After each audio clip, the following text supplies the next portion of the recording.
Good morning mga part. Andito kami ngayon sa may Kabatuan, Isabela. At nandito kami para mag-pull out ng mga microwave. Yan, kung nakikita nyo ang microwave, iyon. Yung mga microwave po yan, yung malalaki. Yan, microwave din po yan. So ibaba namin yung isang microwave. Yun po yun, ito. Ito yung nasa pinakamababa.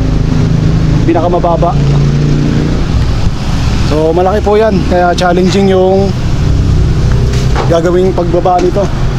So ando na yung tatlo sa taas. Shoutout kay si Tala, si Jordan, tsaka si Jeremy. Tapos andito sa baba si Ikoy, si Rico. Medyo masama yung panahon ngayon dito mga boss. Ano, makulimlim, parang uulan, kaya medyo nagdadalawang isip ako mag-drone. Pero tignan natin kung makakuha natin ng shoot mamaya yung taas, yung paano yung gagawin na pagbaklas tsaka pagbababa mamaya. Bali katulong din po ako dito sa pagbababa na to, kasi apat lang sila, bali pang 5 ako. Yun, sana walang maging problema. Ilang meters to pre? 42 meters, tsaka 4-legged, apat yung paa. Pag tinignan mo, napakataas niya kasi naka 4-legged, pero 42 meters lang po yan. Alright.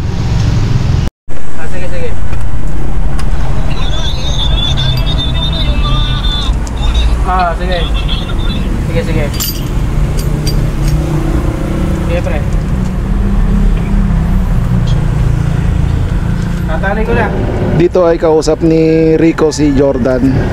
Pinapakyat ni Jordan yung mga kailangan lang na gamit para dun sa pagbababa ng microwave. So ang unang iakyat, itong hawak-hawak ni Rico, ito yung 2 pulley. Ito ang sinasabi ko, umaambo na mga part. Kaya baka hindi tayo makapagpalipad ang drone dito. Ready na yung drone, no?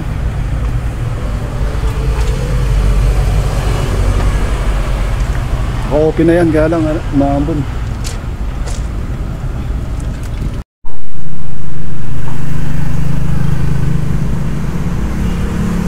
Bali, inaakyat na yung mga pulley.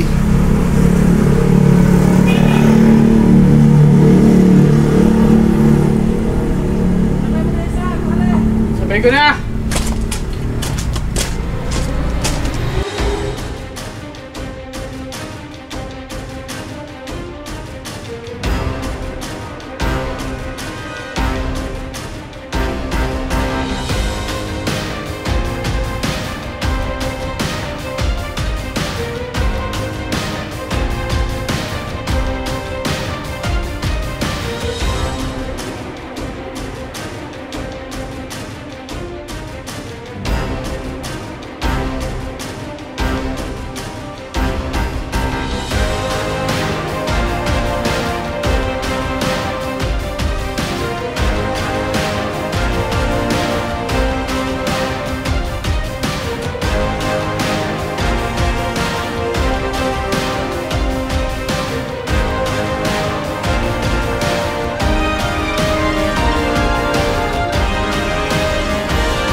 Bali, tanggal na po yung microwave sa taas. So ibababa na to.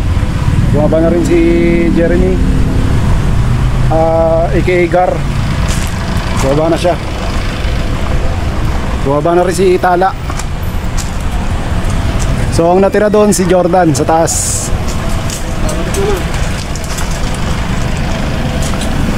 Ito na yung medyo mabigat dito na trabaho, yung pagbaba nito. Sana walang maging aberya. Bali dito ay nagumpisa na kaming magbaba ng microwave. Yan. Hindi ko nakuha na ng video yung baba kasi hindi ko napindot yung GoPro. Kaya wala tayong shoot sa baba habang binababa namin to. Buti napalipad ko yung drone. So ito nga medyo nagka-problema kasi pumasok yung microwave dito sa may pinakabutas niya.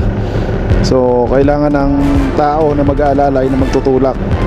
Kaya yan, mapapansin nyo merong isang taong umakyat para siya yung magtutulak nitong microwave para hindi pumasok dito sa may loob kasi mahihirapan kami magbaba nito.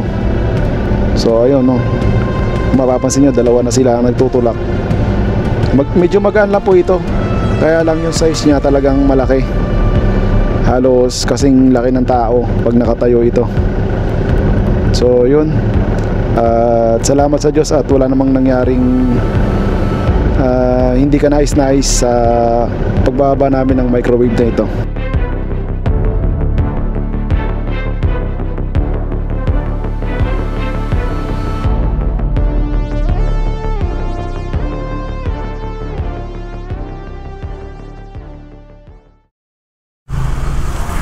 Yan ka namin ng lubid ah!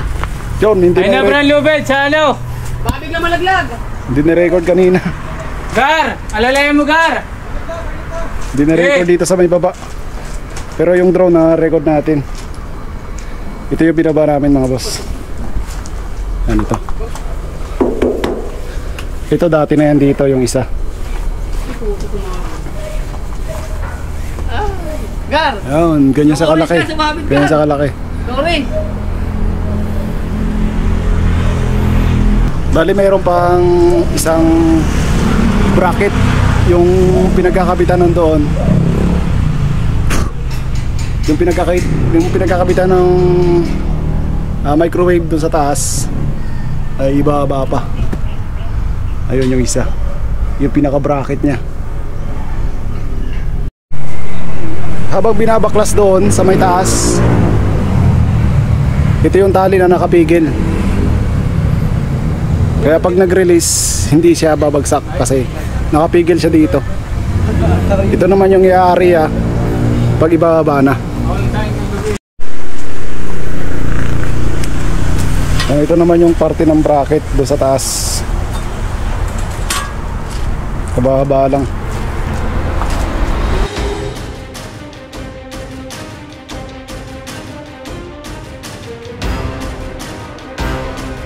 Maraming salamat po kung nakaabot ka sa video na hanggang dito sa may dulo. At mangyaring mag-subscribe ka sa aking YouTube channel. At i-follow mo ako sa ating Facebook page. At meron din po tayong TikTok account. Part TV po yung pangalan. Just search Part TV. At maraming salamat po sa pagsubaybay. God bless you all and I love you.